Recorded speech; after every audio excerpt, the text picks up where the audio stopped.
Everyone is welcome here, it's time to make new friends. Aquavide Uskava, fill your Glencairn. Share a dram with the spirit of Edmonton. Luncha! Good day, whiskey brothers, whiskey sisters, whiskey friends, and welcome to the International Whiskey Journey. We're honored to have you and the panel, this panel right here with us today. My name's Dolph. I'm the founder of the International Whiskey Journey. I'm your host tonight. And for those of you new to us, I'm going to explain just a wee bit what we're about. We are whiskey geeks, and we love to be whiskey geeks, and we love to share a dram. But why an International Whiskey Journey, may you ask? Well, I'll tell you. First and foremost, I love international whiskeys, and I don't believe they get the kudos that they deserve. So this, therefore, is a great way to promote international whiskey and drink continually international whiskeys, one right after the other, I think it's fantastic. And what else are you going to do on the weekend? Today's Friday. It's 12 for me now. It's for this guy right there. It's 11 o'clock. Joss is 2, and for this gentleman up here, it's 7 o'clock. So we're all over the place, but it's whiskey drinking time. So we're at the Cotswolds Distillery. We look at that right there. It represents our 4th distillery, and we're joined by Oliver Morris, which is the head of events and mixologist. I want to have both of them. So welcome, Oliver. Thank you very much for coming. I appreciate it. Hi. And what we're going to do introductions, and we're going to do this in the same order we usually do. So Adam, and then we're going to go with Joss, Rich, and then we're going to go to you, Oliver, if that's all right. And then I'll wrap it all up, and then we're going to start all the questions. I got questions to pepper you with, if that's all right. We good? Adam, you're up. Yeah, so my name's Adam, and I'm from Edmonton, Alberta. I'm also a part of the Alberta Scotch Society and just a whiskey lover, and really excited to be here. And welcome. And Rich. Hey, you changed the order on us there, Dolph. You mentioned it was going to be Joss, but that's okay. Richard from Salt Spring Island, drinking tonight from my sunny balcony. And I run the We Rock Whiskey Club over on Salt Spring, Victorian area in the Gulf Islands.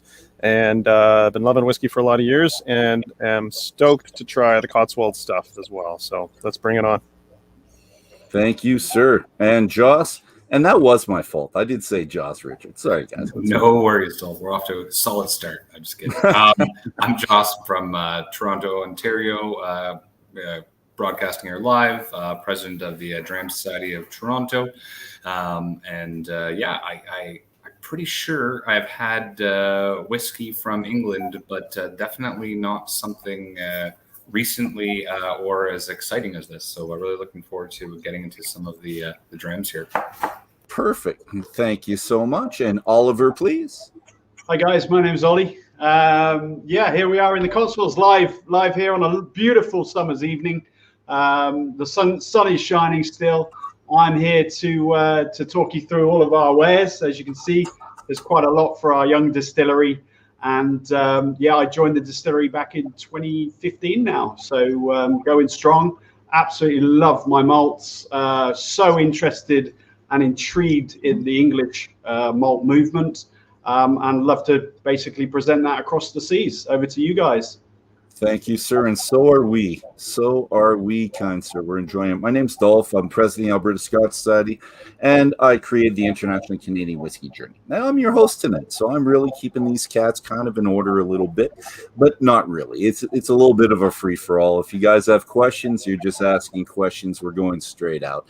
And thank you to everyone that's joining us on the side. We've got Vectrons 5. We've got Cotswolds, and we had Richard that posted the first thing saying hello to everybody. So thank you very much for everyone for coming. And let's just start with you, Ollie. Let's just go. Since you've opened, and possibly before, like the year leading up to it, you captured the minds, the hearts of, well, your community and the international whiskey world, us.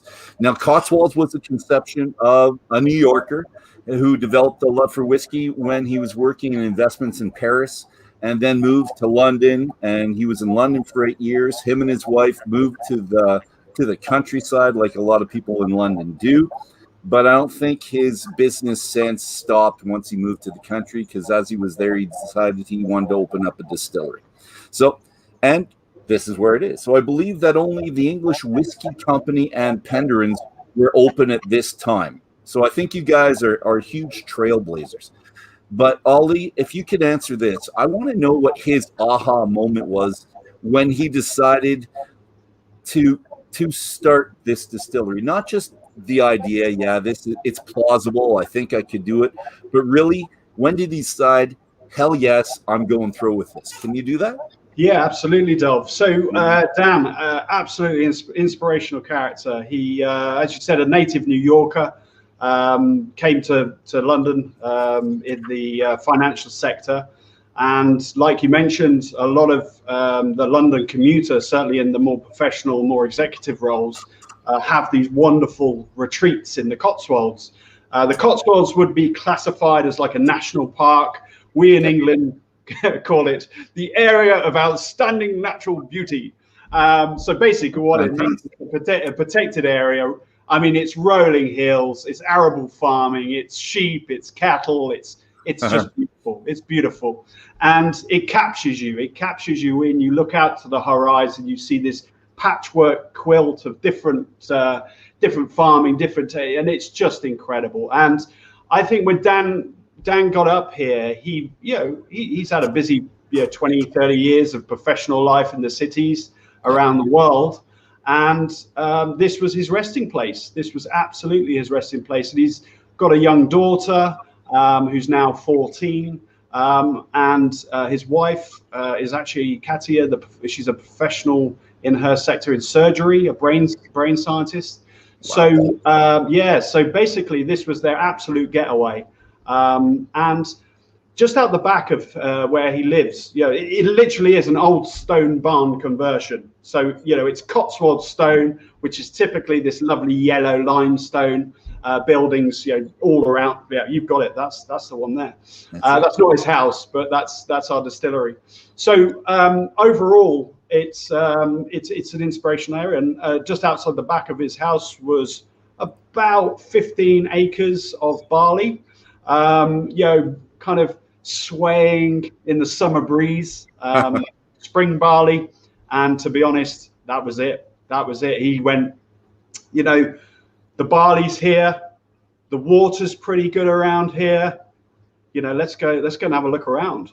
So he went kind of all the way down to the south of Cotswolds, which is edging into Avon, which is Bristol area.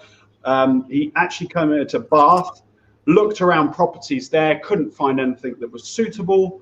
And believe it or not, where he lives, just 2 miles away, were these 2 abandoned buildings. And that was it. He went, this is it. This is a sign of the gods, if you like, the liquid gods. And here I am now sat in the new addition to it. But we have 2 buildings which were commercial properties, and they were mothballed because they didn't have any commercial properties to it, but also they couldn't convert them into residential. So they literally stood down this little grassy lane, for about 6 years. And Dan stumbled across them, and that was absolutely it. He bought the land here. He's also got an acreage out there where the paddocks are. He's got a field over there that currently have sheep in. Okay. He's just bought another couple of acres just over the hedgerow there for expansion of what we have at the moment. So that was it. And Dan, so passionate about the single malt. His journey's been incredible. Obviously, he's taken him all the way around Scotland, etc., the heartland, if you like, but also into Asia.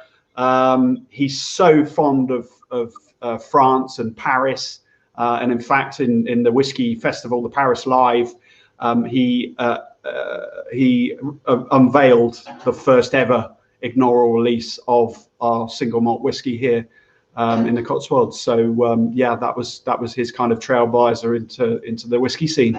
Absolutely, that was his eureka moment, the barley field.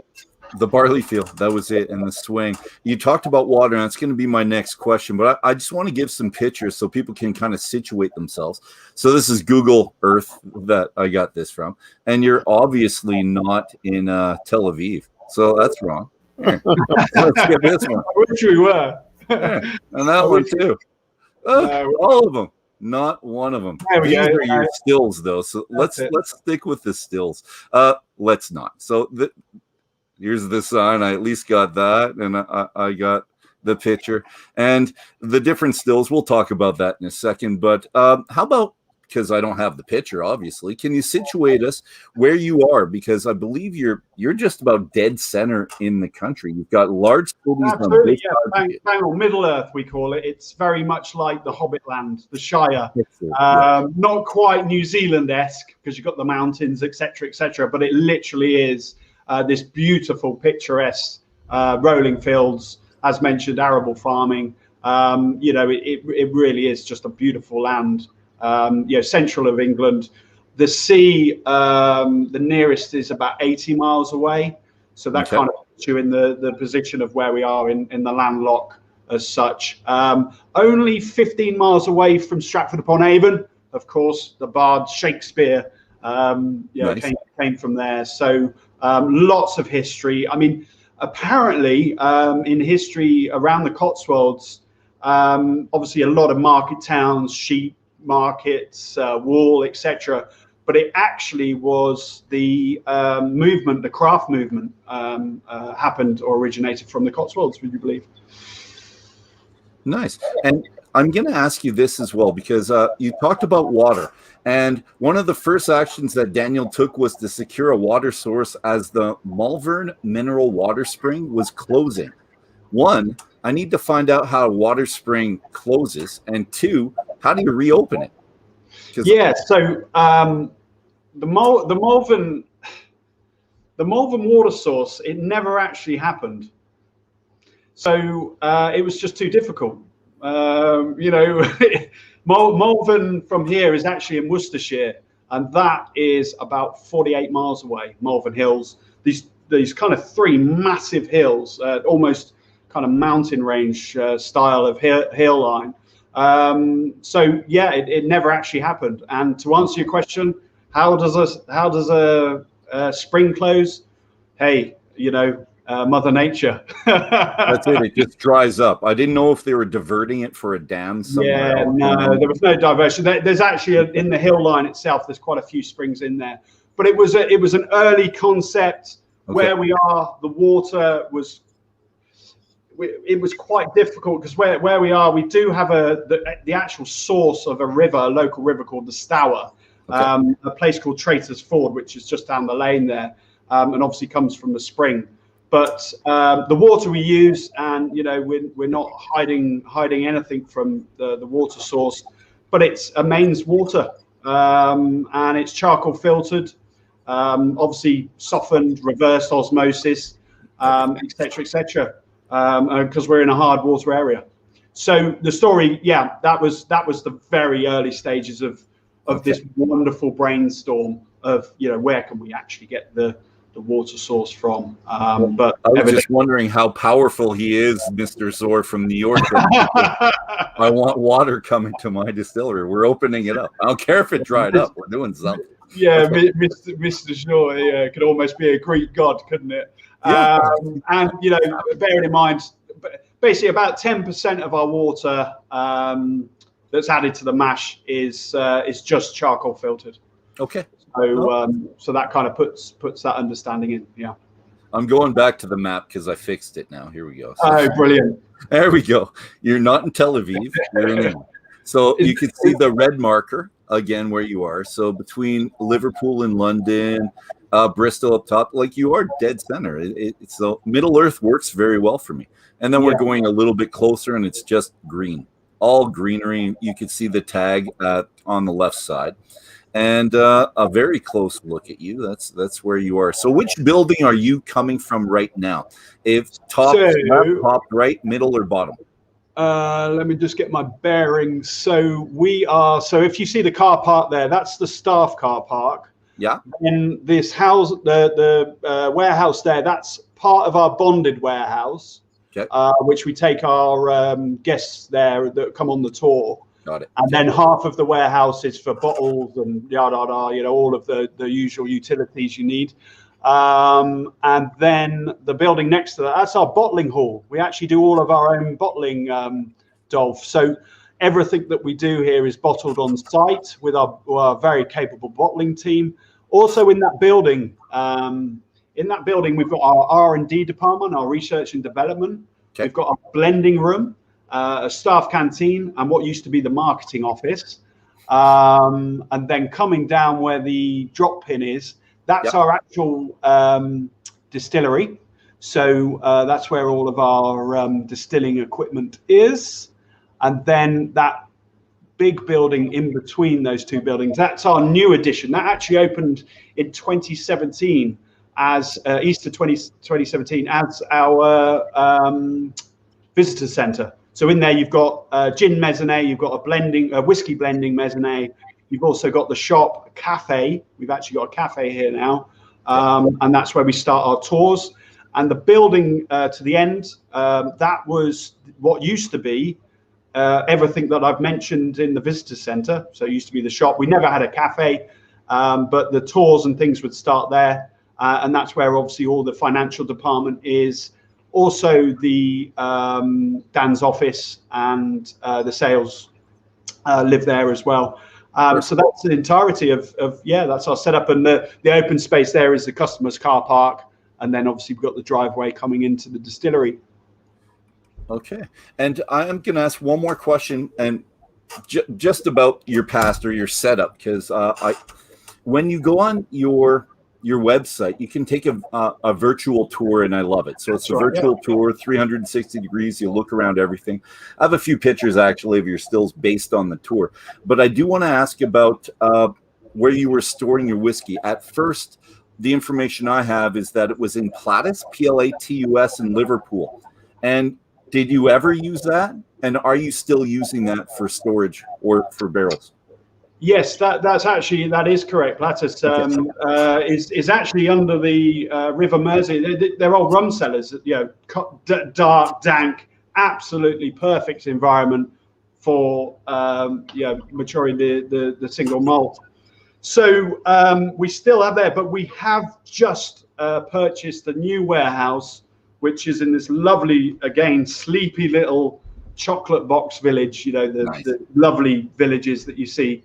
It's just literally 5 miles away, and we've got a huge warehouse there now, which we're looking to bring all of our stock down and have it here with us as such. So yes, it's still up in Liverpool, but we are looking to bring it down here now. Bring it closer. And this will be a two-part question. Greg says hi before.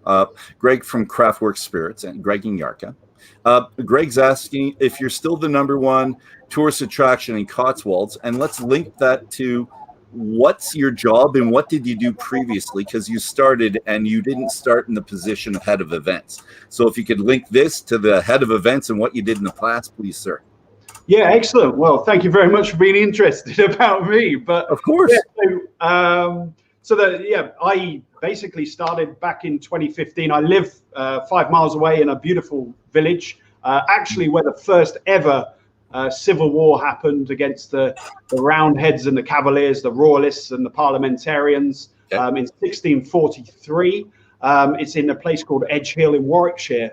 And I'm lucky enough to live there myself. And I was running, before then I used to be a landlord, publican, all the way through my 20s. I went into as a hotelier, always surrounded by this magic liquid. The results perhaps weren't always magic, but absolutely intrigued by everything I served. We were dealing with absolute high-end products, so we had to know obviously what we were serving and where these came, the spirits came from.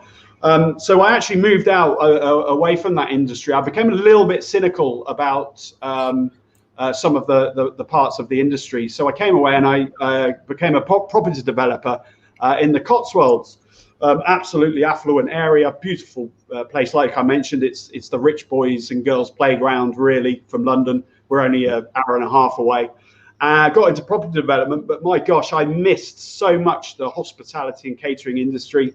So I basically went freelance. I started to work for a few outside caterers, just doing big events, big marquee events like weddings and birthday parties. Again, with the area that we have lots of stately homes and lots of people, wanting to entertain their guests in their stately homes. So I found a bit of a niche and created my own company, my own cocktail company, as that was my background, and started to cater for the high-end sector of the entertainment in the Cotswolds.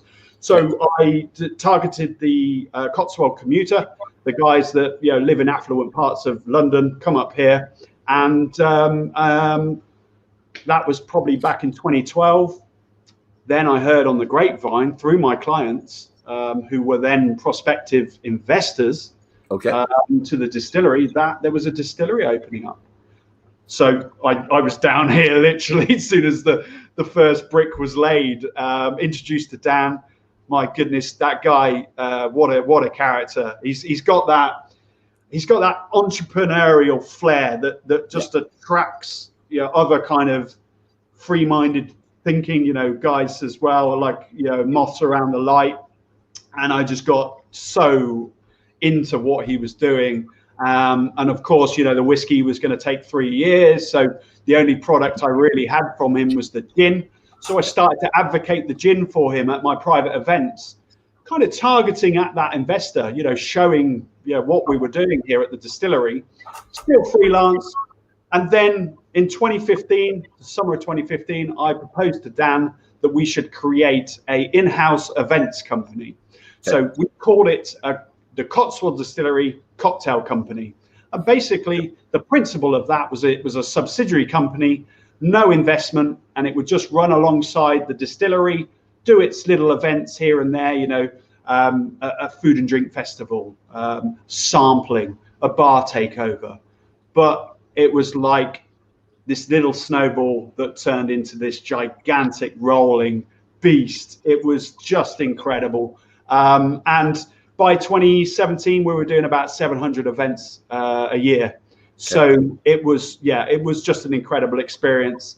All focused on gin. And it's important to be stated that gin's number one in England. The sales of gin by far bypass whiskey in England. Yeah. So it was something good to actually build and put on your shoulders and continue with. But 2017, you start at the distillery, though, itself, correct? No, I started in 2015. So you were 2015, 2017. Okay. Yeah, so I basically started, when the acorn had been planted. So they had started to get the liquid maturing in the wood. And obviously that was where I came in and started to do a bit of distilling to understand. I'd been to a few distilleries beforehand, Scotland, and there's a wonderful one in Hampshire called Bombay Sapphire. Big branded one now, Bacardi. But that was part of the job I used to do. So we used to learn about the spirits and wine, from a sommelier point of view, and also advocating different brands.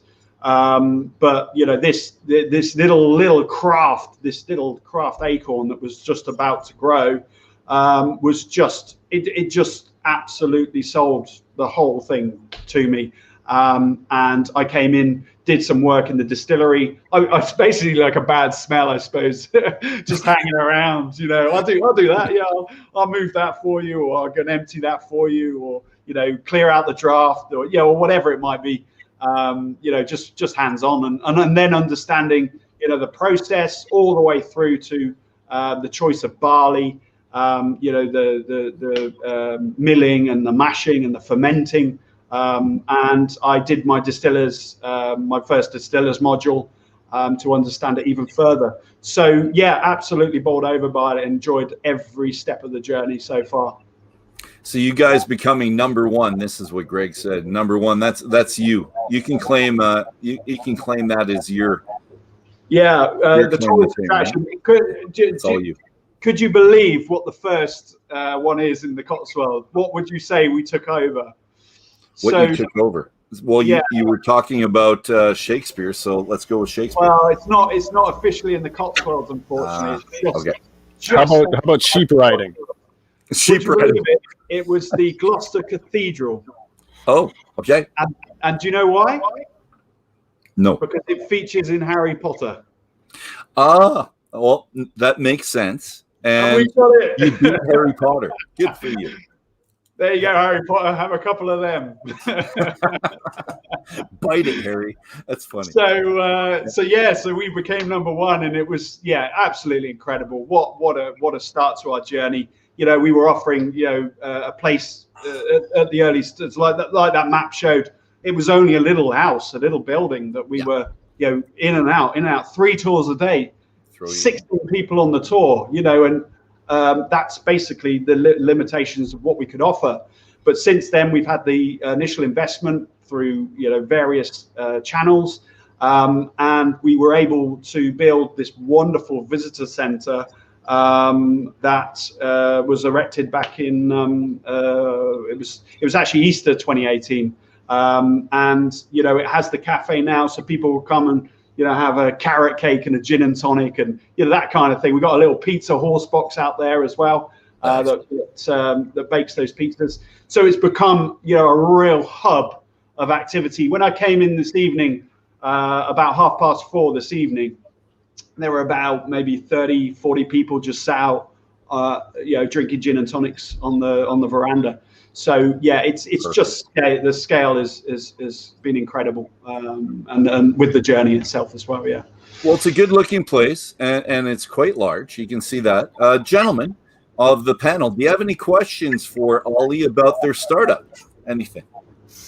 Yeah, I'm curious, Ollie, about I guess when Daniel came in and started to set it up, what were the sort of benchmark inspiration distilleries that he was sort of modeling himself after for this distillery?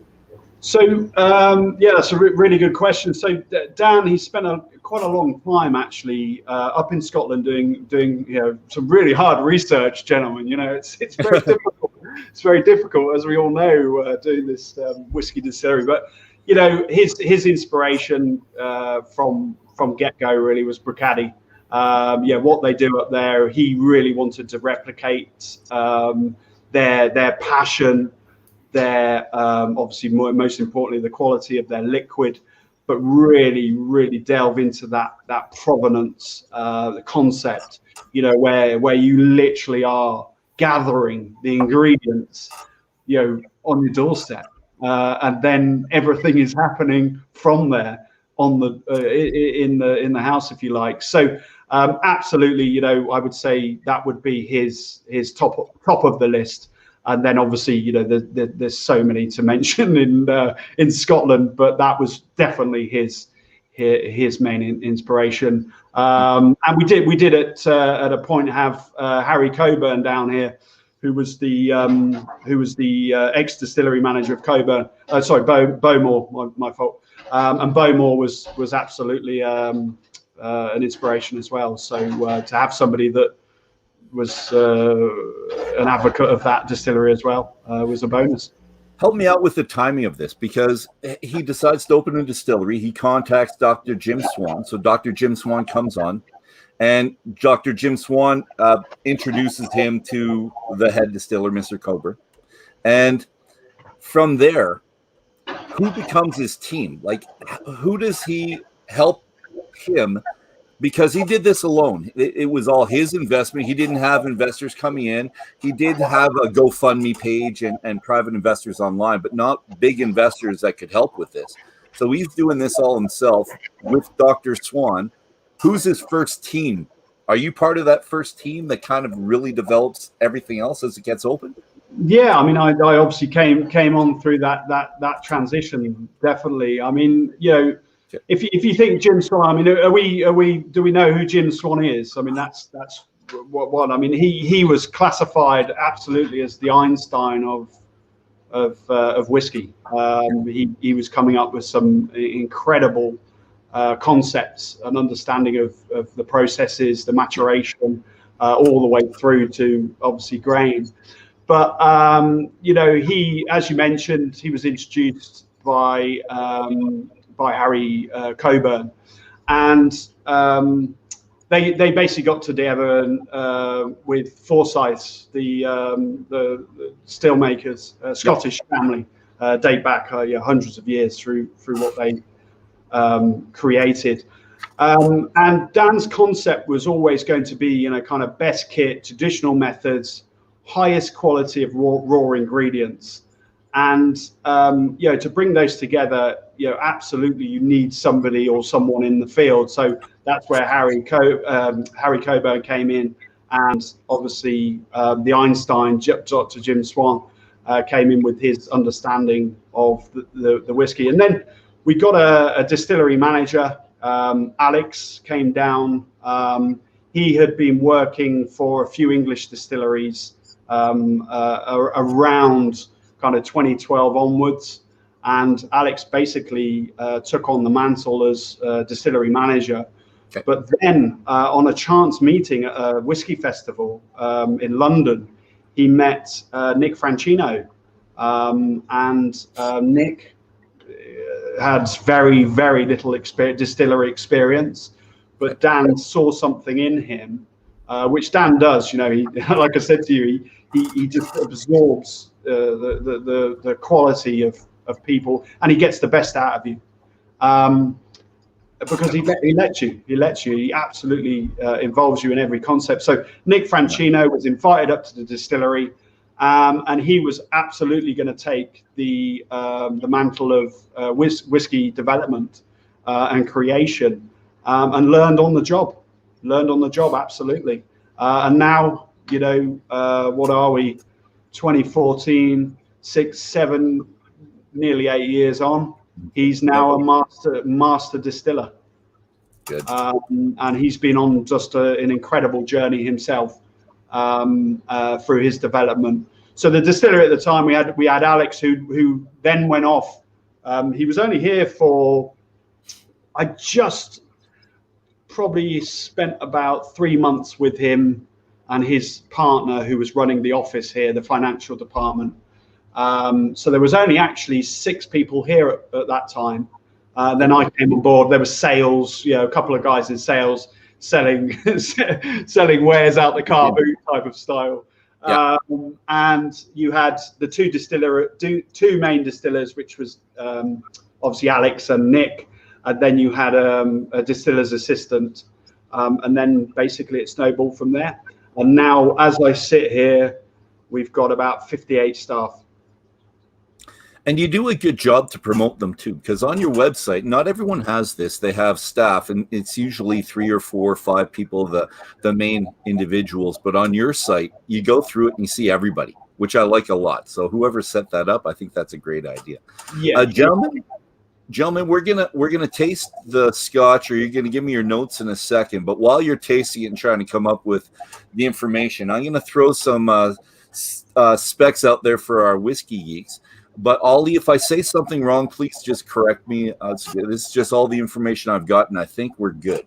So your first source of barley was from Hayworth, who farmed your first used organic Odyssey barley. The second source of barley is Laureate barley, which is that's your main one right now, correct? Yes, it is. Yeah. Okay. The concept of the organic. Now the organic barley was, certainly like a bit like the Malvern Spring concept. Yeah. Okay. At the very beginning, absolutely, we were down to create organic, but actually, what happened was that's really quite difficult, and it's going to start to really hinder what kind of our progressive state is going to be like in those years. So a lot of those. So yes, at the early stage, and certainly our inaugural release.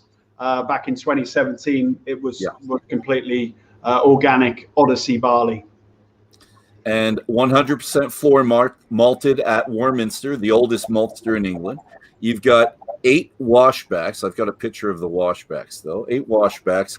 Use 2 strains of dried yeast. You have a 90-hour fermentation to create the fruity and the fruity esters, Dr. Swan's idea. You've got the 2,400, these are not in order with the pitchers, liter still, which is called Mary.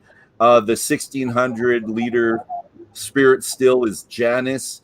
You've got a 500 liter Holstein gin rectifying still, and 2 Forsyth copper stills, early cuts to the hearts to capture fruity esters, early cuts to the tails to avoid the heavy and rough and the oily. 75% ABV for your heart cut, which you dilute down to, or you cut down to 63.5. You're allowed to barrel in whatever you want because you're not part of the Scotch Whiskey Association, which makes you put it in just oak, but you've done mostly oak. And use a lot of STR wine casks, and they're all first fill. And Dr. Swan was instrumental with the cask wood program. And you've got a Lafroig cask behind you as well, which I'm really still interested. I'm trying to picture it as well back there. So that's the geeky stuff I finally got. Was there anything to add to that, Holly, that you wanted? Yeah, I mean, you've covered such ground. I mean, you know, I suppose, you know, looking at the wash still Mary, the 2,400 liter, and then the 1,600 liter spirit still Janice. Yeah, we're looking at a 45 degree lean arm. 8 washbacks. What I found out today, which in reals, I mean, it doesn't affect anything, but I didn't realize, right, the distillers, they put a little knob of butter in the fermentation. Really? Yeah. Oh, okay. Tell me why. Well, because you've got this super active, you know, it's bubbling up. And basically put a little butter on it. It dampers it. It's just dampen it, and it has no obviously no. You know, you're only talking probably inch by inch, but it dampens the activation. It's like this, guys. I've never known that, and I learned that, and I've been here this long. So you know, it's stuff like that every time you come to the distillery, you kind of like pick something new up. So anyway, that was that. It has no real relevance, but it's quite. That's cool. And I've heard soap, people putting the smallest amount of soap as well to do the same thing, but I couldn't really picture soap. I like butter better than the soap idea, so that's cool. Yeah, definitely. And right. I mean they're mainly the wood, the casks. Typically, the STR, the shaved toasted and recharred cask, we get them from Portugal. Typically, no specific chateau as yet, but obviously with the Portuguese, you've got a heavier body of wine through the cask. Although the casks are treated STR, shaved toasted and recharred, the residual wine really isn't there, so you won't necessarily get the upfront note of a typical wine cask. And then obviously with the bourbon casks, they're Beam and Santry premium casks. They're from our bookers Basil and Hayden, mainly Basil and Hayden. Yeah, so that's where they're coming from. And like you mentioned, 75% ABV heart cut, and obviously further cut to 63.5. Interestingly, the longer fermentation, the 19 hours, basically the yeast itself is no more active. There's no more action going on in the yeast. So the idea of the further fermentation is that the bacteria is creating more of the fruit esters, more of the fruit flavors, because obviously that yeast is no longer activating the bacteria as such. So through fermentation, that's why you get this gorgeous. I mean, this is we call it the new make. We actually bottle it and sell it as we call it white pheasant. If you can see that. Yeah. We can. That's our new make. It's 63.5, and you know, incredibly, you're going to get even from that kind of tropical fruits. You're going to get. I always get pear drops. You know, that kind of tropical. Where when I say tropical fruits, I get that kind of real pear drop. almost edging banana, tropical fruit maybe, toasted oats, and obviously barley sugars. And honestly, when I first tried it, it just took me back to my childhood.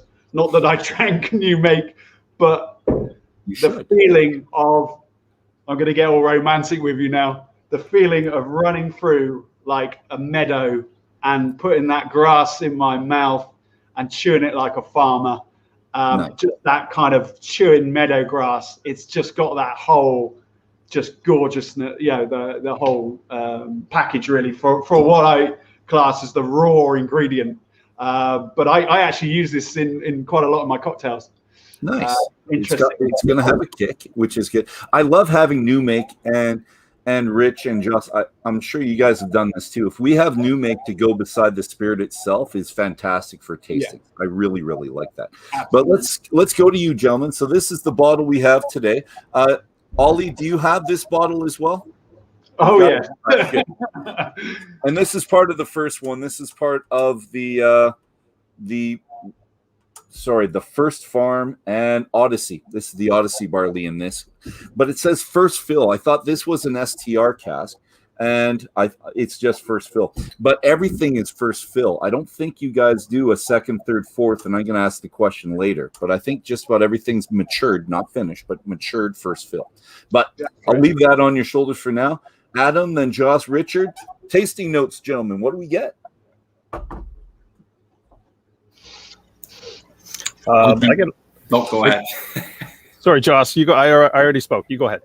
Oh, okay. I was just gonna say, I definitely resonate with some of the obviously some of the new make notes are in there. I was trying to pin the type of fruit, and there's definitely. I was thinking, kind of Highland-esque sort of coloring, but then when you mentioned the tropical, I jumped away from the apple pear, and it kind of has that nice light and creamy notes on the palate. And it's funny, even on the nose, I was thinking, and this always happens to me. I swear to God, Dolph, I've got these tasting notes lined up, and then somebody throws something out there, and it's like, well, obviously you're going to say that. And I was going to say, I got some nice like butter on there. Maybe even a little bit of popcorn on the nose, and it's with the buttery popcorn. Butter was mentioned, I swear. And then on the finish, nice little, not just a hint actually of wood there, which is nice. I find it's so easy to over oak things these days. People get really excited and they want to age things a little bit longer than it should be. So I think this has kind of got like a nice balance between those three elements. Thank you, sir. Adam, what do you think? Yeah, so on the nose, like what I started to get was almost like this weird pomegranate kind of smell. That's just what it reminded me of, and I really enjoyed that. The mouth, it does. I consider it to be kind of creamy on the mouth, which I really, really like and enjoy that mouthfeel.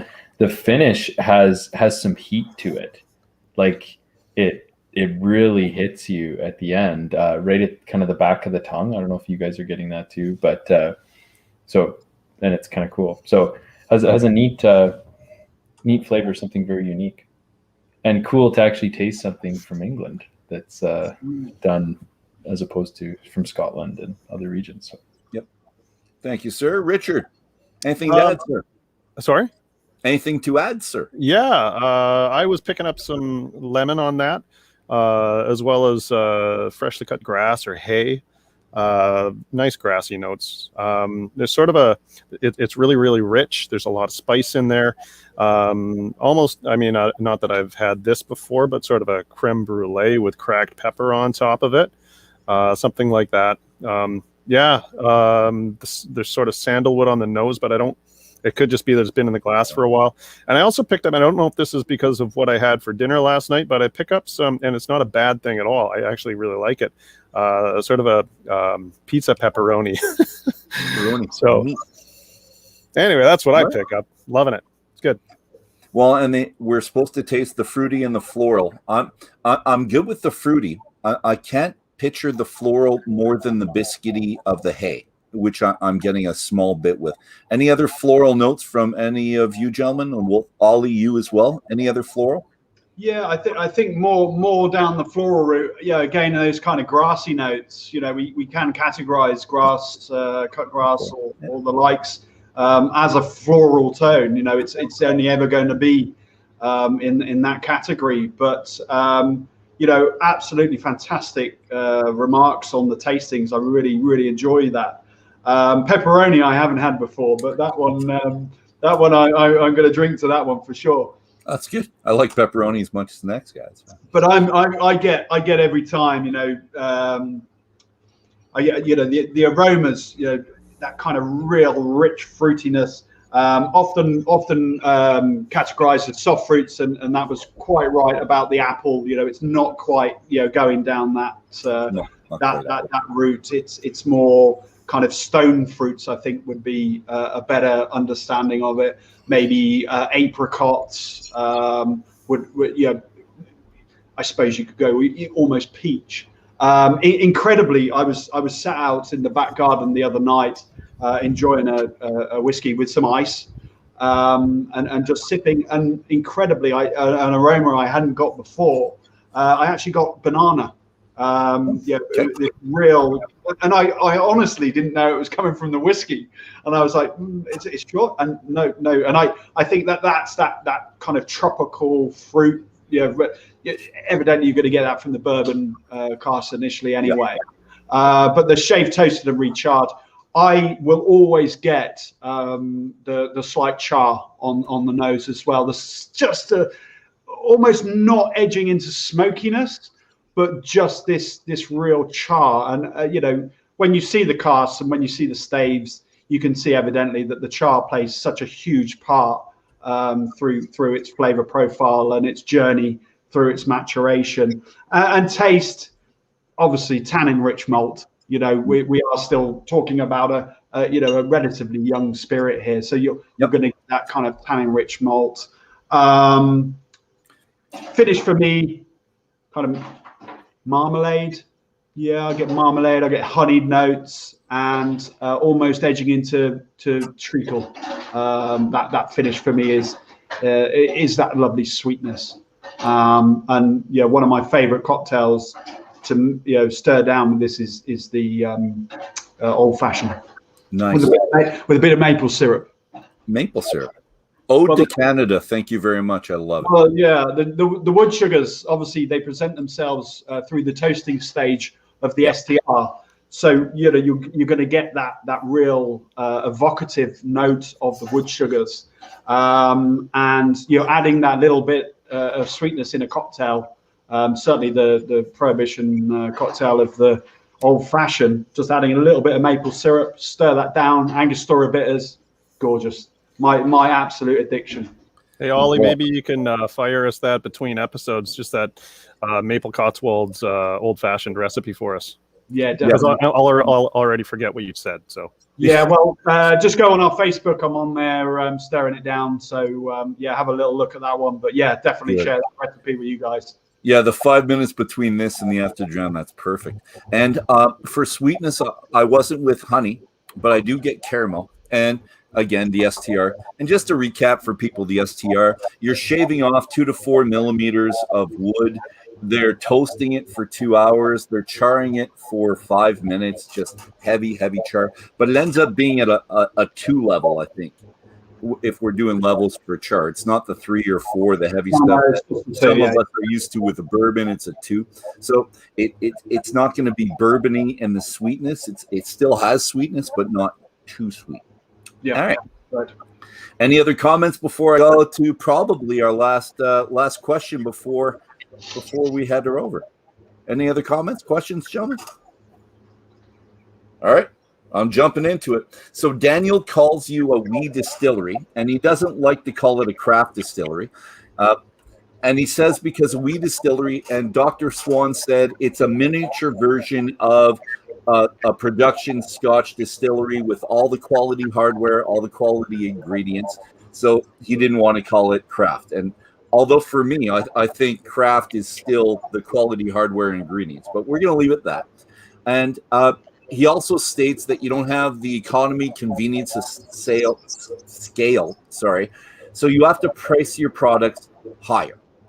therefore you have to create a higher quality spirit, which I think you've done, and you do it in two ways. So the really shortcuts, so you go into the tails a bit more for the fruity, but That's no right, yeah. heads at all. Get rid of all that. And the wood. And I kind of like the fact that, and I'm going to ask you if you still do this, everything was first fill. Do you still do first fill with everything, Ollie? Yes, we do at present. I mean, Okay. I think, but yeah, predominantly we're going to do that for. I think what the aim is to get as much stock as we can, and I think following the first fill process, I think that's the right directive at this stage. I think second, third, fourth. Yeah, definitely for the future, where obviously we'll be going 10, 15, 20, 25 years, which, at present we don't have plans for, which again is quite unique for a distillery not to be thinking about, putting that first branded Long one. 10 years on it or whatever. But I think, perhaps we're just trying to change things up a little bit and just go, yes, age is important, and yes, it's traditional. Yes, it's something that we know from hundreds and hundreds of years of tradition of whiskey making. But to be honest, it's just the liquid in the bottle that's the most important. And I think that's our concept at this moment in time. But who knows what's around the corner. Excellent. So you answered 2/3, 4th fill, which I was going to. And we already stated that they're fully matured in there, which I think is really good, as opposed to finishing. But I'm wondering why you do, because a lot of people do finish with the STR cask, because you can get a lot of flavor in there very quickly. Could you talk about his decision to always mature in that barrel? Yeah, I think, you'd agree on that taste, and don't forget the color, guys. The color is natural. That's also a non-chill filtered. Yeah, non-chill filtered, and that's also a key to our product. I think straight away you try that, and the STRs, the shaved toasted recharge casks, they feature so strongly here anyway. Yeah, that's something we're not hiding away from, and incredibly, if you get a chance to try Dan's Founder's Choice. Ooh. Which just features the STR. Just features the STR, no bourbon influence.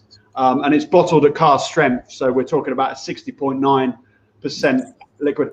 This has put us on the stage. So this is serious, guy. This is like, hey guys, now we're in the game. And his absolute favorite was the STRs. We're absolutely not against finishing. And obviously may do in the future, but we're onto a good thing here straight away or anyway. So we'll let it go as far as we need to change up. You don't want to show all of your cards on the first game. Excellent. Thank you, sir. Good answer. And I'm going to push it just a little bit more. So have you done enough to warrant? You can tell me about sales if you have figures, but to warrant the non-age statements, because they're ready in 3, 4, maybe more years right now. That's when they're put out. Is it worth the price for people right now? Are you gaining traction with what you're doing because you want a quality spirit, but it's a quality spirit non-age statement? Have you got the right equilibrium between that? I wouldn't say. Yeah, truthfully, no, I don't think we've got the right. I think that's going to always be a working process. We're an English whiskey distillery. Not many people get what we are. We don't even really know. We can tell you the story, we can tell you the provenance, we can tell you the terroir, but realistically, we're just kicking out some really good liquid here. So it's always going to be down to kind of the individual. But I think realistically, the pricing, the first price that we came in on our flagship product, the Cotswolds, we came in at £46, and to be honest, that worked for us. But we have since we've gone into bigger wholesalers. Yeah, we've gone into the big supermarkets. We've gone in. Yeah, we started in Waitrose, which is a quite an affluent brand of supermarket here, and now we're kind of in the more convenient stores, and the prices have come down somewhat to fit into almost the high-end bourbon category over here. So we're looking at maybe 30, 35 quid a bottle. So we have had to swallow quite a bit to bring it down. And you've got other distilleries that were out there just before us, like the Lakes Distillery up in Northumberland. They came into the market about 84 quid for 84 pounds for their products. So we didn't want to alienate. That was the biggest concept, I think, was we didn't want to alienate the consumer, because already, like I mentioned, they weren't going to get it anyway. So yeah, I mean, that's basically where we're at with it. Perfect, thank you, and good answer. And I'm perfectly okay buying a non-aged statement if it's quality liquid, and if it's not, you don't buy another bottle ever again anyway. So I think you're doing it right, and I think and that's the most important for any distillery, is the second bottle. And I think I've done thousands and thousands of samplings, and we get on remark all the time, wow, we cannot believe it's a 3-4 year old spirit. We're gauging it more kind of 6 to 8 years, and that's a resounding comment, no matter where we go in the land. And it's a universal style of whiskey. It's something that can be enjoyed for the less complex palates as such. Like we mentioned, we've got that kind of rich and fruity style coming through as well. You do, but your yearly releases are not the light and fruity. Some of them have been more powerful, and you showed us one before. You showed us the lag. Can you tell us more about the yearly releases, and who's your market really for that? Because I would love to see the yearly releases come to Canada and see what we have. But can you talk to them a bit as well? Because they're not starter whiskeys, your yearly releases. Yeah, so obviously the first one we created, which was September 2017, which was our inaugural release, like we mentioned earlier, from the Odyssey, barley, organic, etc. So 2017, that's when we got the liquid in the bottles, and it was, wow, what a journey that was, just to get the bloody liquid into the bottles. It was just incredible. There was only 2 people in the bottling hall. So everybody here, at the time, there was about 30 of us. We were just charging into that bottling hall, filling up these bottles, getting the caps on, getting the foil on, out, and we had to do like 4,500. So that was just incredible. And going back to the comment on Dan and craft, that's what craft's all about. This kind of roll up your sleeve mentality and get on with it, and that's what we had certainly at the stages in 2017. Then we released the Founder's Choice, Dan's choice of craft. So at the time, we obviously had the bourbon and Founders, other woods maturating at the time, but he chose the STR. The Founders was September 18. The idea Dan had was, I'm releasing one every year, okay, a new expression every year. The Founder's Choice, just absolutely delicious. You've got your red fruits, you've got your bitter chocolate. It's the spice. My God, the spice is incredible. I just dilute with a little bit of water. I take it down to about 54% rather than looking at 60.9. Then we had back in 2020, we had the sherry, the Oloroso expert, and then around about the same time, we had purchased back in 2017 9 quarter casks from Lafoy, and as mentioned, cask strength again, like those 3. So so intriguing. What's the idea of just releasing all of these cask strength? Well, absolutely, it was bringing that more discerning whiskey drinker, that really takes this serious concept. So that's a treat. And then Since then, we now create what we class as the hearts and crafts. So we've been maturating a certain amount of liquid in different types of woods, and we release those for small batch. So our small batch 2050, and that is the Sauternes cask, again cask strength. Unfortunately, guys, they won't be coming over the sea. And then we have the Pinot de Château's cask as well, which are an absolute treat, an absolute delight. So next year, actually the end of this year, I'm thinking, let me just think, September, October 21 was our new release of our bourbon. So like we've done STR, we're just going to do bourbon. Straight bourbon. And all of those apart from the peated, all of the other ones, the sherry, the STR, they're all actually for export. So yeah. Okay. Well, that's a question for Greg to put something on there, or Greg or Yarka Winters, which we're going to thank for helping putting this together. But they'll tell us in the comments if they're available anytime soon. So I want to see that. Gentlemen, last comments from all of you, and I'll do this in order again, and I'll stick to the order. So Adam, Joss, and Richard, last comments, gentlemen. Okay, I'm really proud that I finally got that apricot on the finish. First of all, and it just lingered. Like, it was, once it came, it was like boom, and it actually was really nice. And it kind of reminded me a bit of fuzzy peach too, kind of like the little candy as a kid kind of thing. Yep. So it was nostalgic to me. And you were talking about the nostalgia, like Ollie, of being a young kid putting the grass. And so for me, it wasn't putting grass; it was putting a fuzzy peach in my mouth. So nice. Thanks for bringing that memory back. I really appreciate it. Well, I mean, a lot of this, you over my time with the distillery, you kind of lose that concept of memory and sense. You start to train your aromas and taste, and you do lose that little bit of magic sometimes. And I always just love to bring some of those concepts and ideas through, because like you said, although it's fuzzy peach, it gives you a nice fuzzy feeling of nostalgia. So yeah, absolutely go with you on that one, buddy. Thank you. Good job, man. Joss?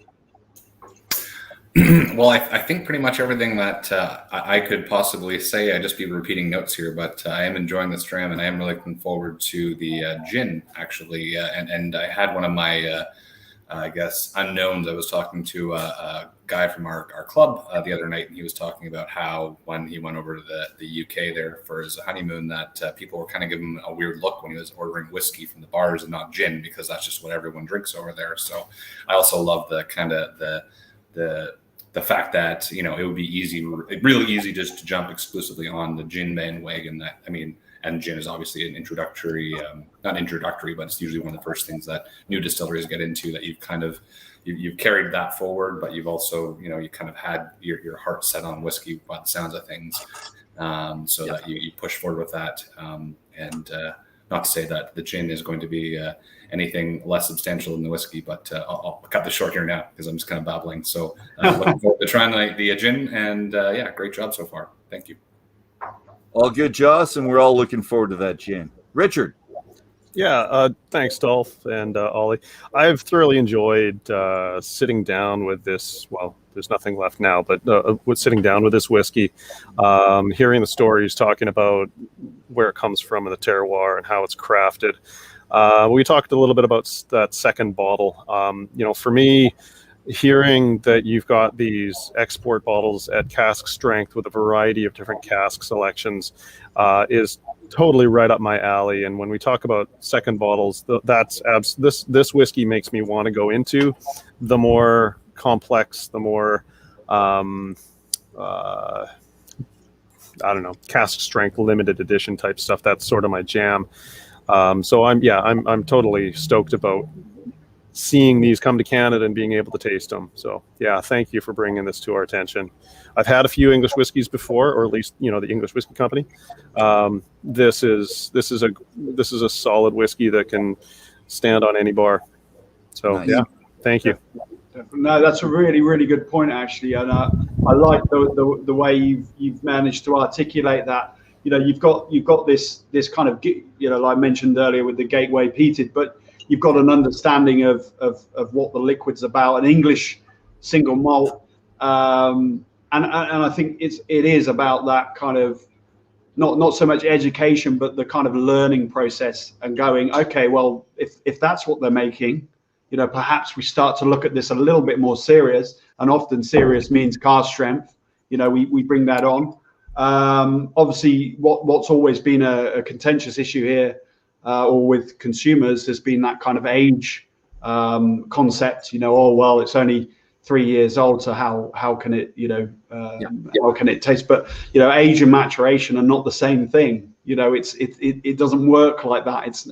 It's not as obvious as that. And Scotland's always stressed age. And you can see now, absolutely see it's changing. It's absolutely changing. They are coming away from obviously not the real high end stuff, but some of the bigger brands are actually taking them off. And I think it perhaps is something that will become more of a concept in the next decade. Thank you very much, sir. Sirs, all sirs. That's it. That's the 4th edition of the International Whiskey Journey, gentlemen. We're moving our conversation from the distillery to the more relaxed, engaging conversation in the lounge. I got a couple pictures of the lounge to show you as well. Aller, thank you very much for joining us. He'll, of course, be with us in the after dram. And really, what better activity is there for you to do than sit down, listen to people talk, and drink whiskey? So we'll be back in 5-10 minutes at the Spirit of Edmonton for the after dram. If you don't want to miss a minute of this in the future, click subscribe, and we will see you all soon. So sláinte, everybody, and we'll see you right away.